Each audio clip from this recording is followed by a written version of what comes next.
Bonjour à toutes et à tous. Eh bien, si ces jolies petites demoiselles vous plaisent, je vous propose de télécharger gratuitement le patron et le tutoriel en images. Alors, dans cette vidéo, je vous montre quelques images que j'ai extraites de ce tutoriel pour que vous puissiez réaliser ces deux jolies petites poupées de chiffon. Alors, la particularité de ces modèles, c'est que ces demoiselles sont extrêmement faciles à réaliser. Donc si vous êtes une débutante en couture, c'est un patron idéal, car il est en une seule pièce, hein. Inutile de coudre les bras, les jambes, la tête, les bras, les jambes et le torse sont en un seul morceau.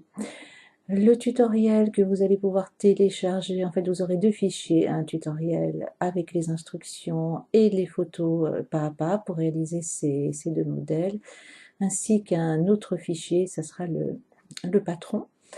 Ce patron, il sera donc à imprimer en taille réelle.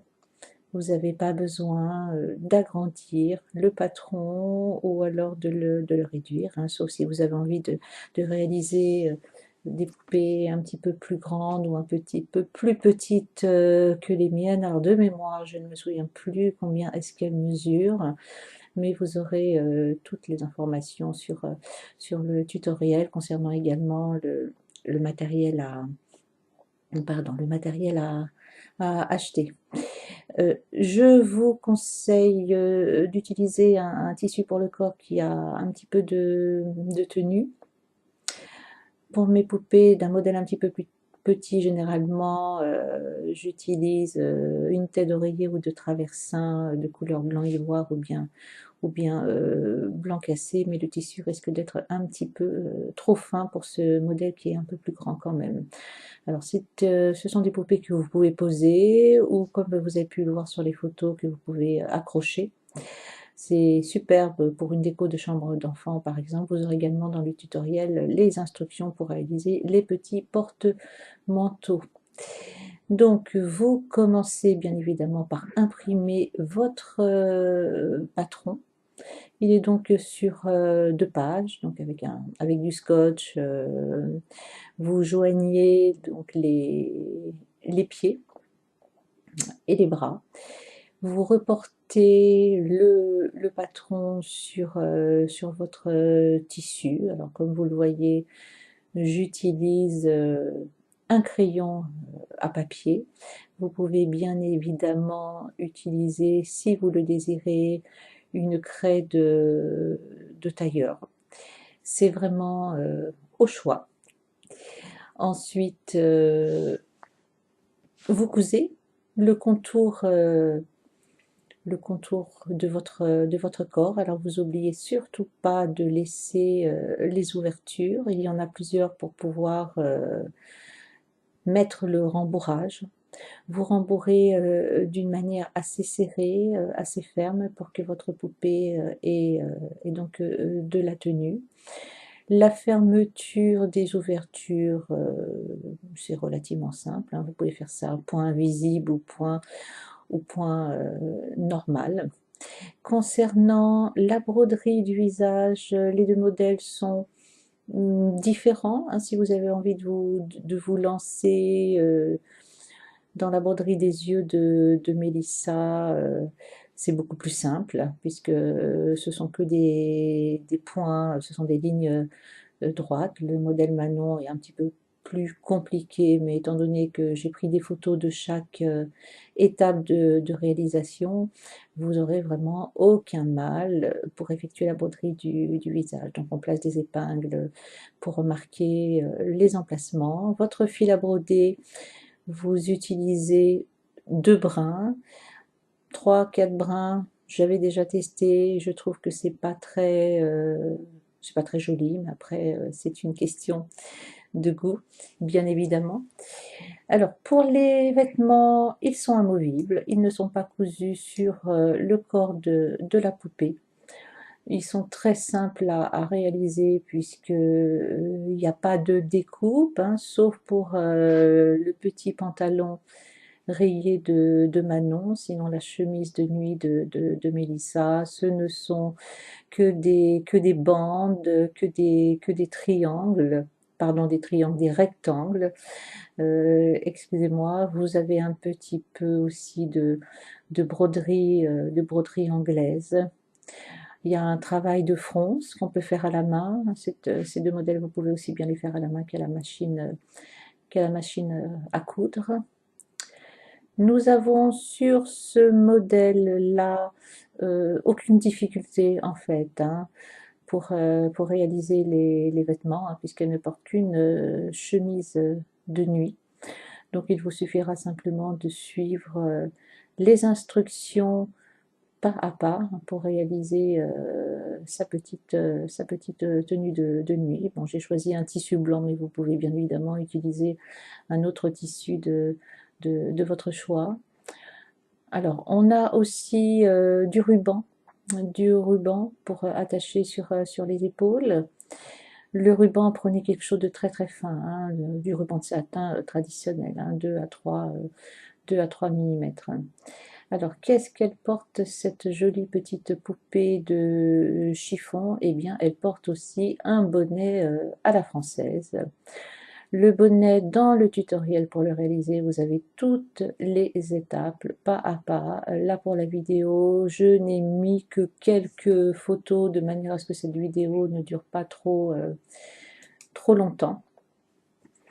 Ensuite, on passe à la réalisation de la chevelure. Alors, je vous partage la technique que j'utilise, hein. Je trouve que c'est beaucoup plus joli. Alors oui, c'est un travail de patience, hein, puisqu'il faut désolidariser chaque brin de laine. Mais bon, ça prend pas tant de temps que ça. Donc, en image, vous voyez comment on procède de manière à obtenir le même résultat que le mien.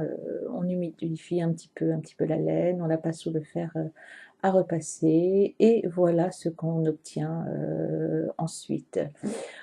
On coupe la laine pour égaliser, on la coud sur la tête de la poupée. Le tutoriel contient bien évidemment toutes les étapes. Si vous voulez, mais c'est pas obligatoire, vous pouvez légèrement recourber le bout de sa chevelure. Donc moi j'ai utilisé un ustensile de cuisine en bois, une cuillère en bois tout simplement, ce qui permet de recourber le bout des cheveux de Mélissa, ce qui lui donnera un très très joli mouvement. Alors, si vous voulez accrocher Mélissa au mur dans une chambre d'enfant, vous trouverez dans le tutoriel également le patron et toutes les explications pour réaliser le petit porte-manteau. J'ai utilisé du tissu en velours, je l'ai brodé ce petit porte-manteau avec des rubans, donc vous avez aussi le pas à pas pour faire cette broderie au ruban. Vous aurez également besoin d'un petit peu de fil d'aluminium de 2 mm hein, pour faire le porte-manteau et puis du rembourrage. La technique est également expliquée pour fixer le fil transparent sur la poupée de manière à ce qu'on ait vraiment le sentiment qu'elle est suspendue, au mur. Voilà pour Mélissa. Manon, c'est exactement le même modèle, sauf que j'ai utilisé un tissu beaucoup plus clair. Pour réaliser son petit pantalon rayé, vous avez une découpe, mais très très peu, hein, dans le tutoriel. Vous avez donc toutes les explications également pour réaliser ce petit pantalon. Concernant le haut qu'elle porte, un petit peu de broderie anglaise, 2 morceaux de tissu, 2 carrés, rien de plus simple. C'est pas bien compliqué à réaliser sa tenue. Concernant la broderie du visage, eh bien, dans le tutoriel, vous avez toutes les étapes, pas à pas, donc c'est un petit peu plus complexe que la broderie du visage de Mélissa, mais vous en viendrez à bout sans aucune difficulté en suivant le pas à pas. Mais rien ne vous empêche, bien évidemment, de broder les yeux, les mêmes que Mélissa, si vous n'avez pas envie de vous lancer dans une broderie qui est un petit peu plus complexe. Alors n'oubliez pas, surtout une fois que vous avez effectué votre travail de broderie, de faire des nœuds à l'arrière de la tête de votre poupée et de couper vos fils. De toute façon, ils ne se verront pas puisqu'ils seront d'une part cachés par la chevelure et ils seront surtout cachés par le bonnet à la française, hein, puisque Manon porte aussi un très joli petit bonnet.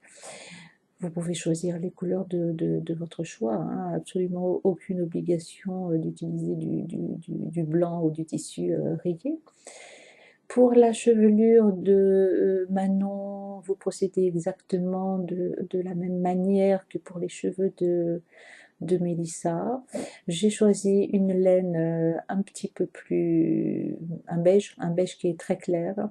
Alors vous utilisez de la laine ordinaire, hein, vous n'avez pas besoin d'investir dans une laine spéciale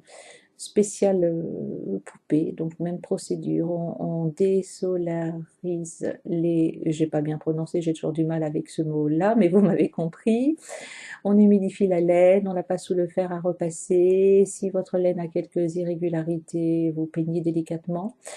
On boucle les cheveux. Pour les boucler, essayez de trouver quelque chose d'assez large. Si vous voulez des boucles telles que je les ai faites, si vous prenez un manche de cuir en bois un petit peu trop fin, ça fera des petites boucles serrées, mais c'est tout aussi joli. On coule les cheveux sur la tête, de la même manière que pour la chevelure de Mélissa. On égalise également les cheveux et voilà, votre petite demoiselle est prête. Vous n'avez plus qu'à les accrocher, à les offrir ou à les poser quelque part en décoration. Alors j'espère que cette vidéo vous aura plu.